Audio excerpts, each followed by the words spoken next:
Today, I'm sharing one of my family recipes with you, and I'm so excited that I can do that. I'm gonna be making pescado encocado with tostones. That is fish cooked in a coconut sauce that has the traditional soffrito base and some crispy plantain fritters on the side. I'm gonna start chopping up some coriander for this dish. The ingredients that we're using here are very typical of the Caribbean. My family is from Cuba. I'm chopping coriander to mix in with my fish. We're gonna marinate it in some citrus juice and the coriander, and of course a bit of salt before we get started. So you might think we're heading in a ceviche type direction, but this will all be cooked. The lime juice and the orange juice that we're gonna add into the fish here gives it that beautiful flavor of the citrus fruit. Really common to use citrus in a lot of Caribbean cooking because it grows really abundantly. I'm just gonna set that over to the side. So the basis of this dish is a really gorgeous sauce with soffrito. In the Caribbean, where my family's from, it starts with onions, tomatoes, capsicum, and garlic. So I've turned my pan on to about a medium heat. I'm just gonna get going with a little bit of olive oil and onions, some green and red capsicum. Yellow would also be fine too. And garlic.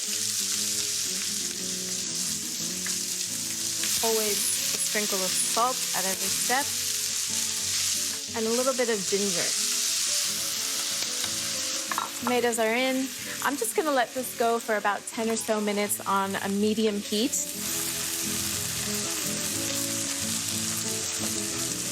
Soffrito's been cooking for about 10 minutes and it's looking concentrated, soft, and sweet. So next steps are a bit of tomato paste and some spices. I'm using a bit of chili flake. You don't have to use that, but definitely some ground cumin and some ground allspice. I just want to let those spices and that chili simmer in here for about a minute before I add in our coconut milk.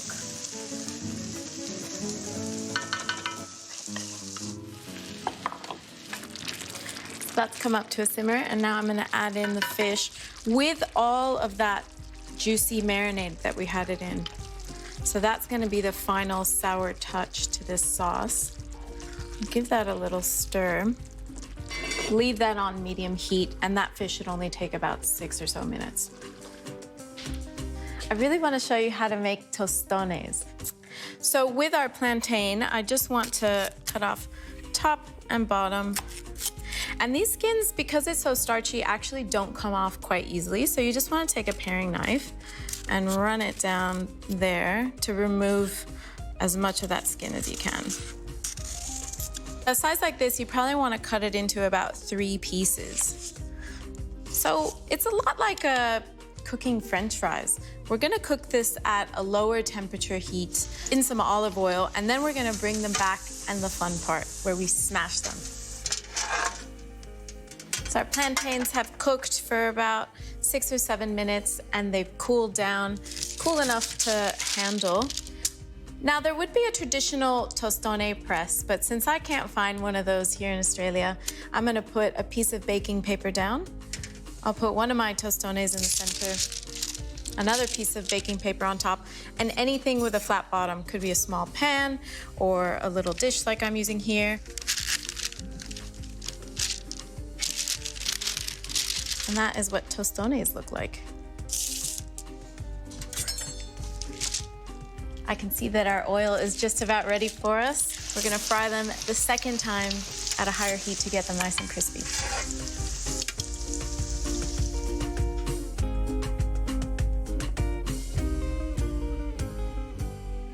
This looks amazing. Pescado encocado is ready. I love serving this with some steamed white rice. Very traditional. Last thing is to put those tostones all around. Make sure you make lots of those. Everyone will want them. A little bit of fresh coriander over the top. Pescado encocado with tostones.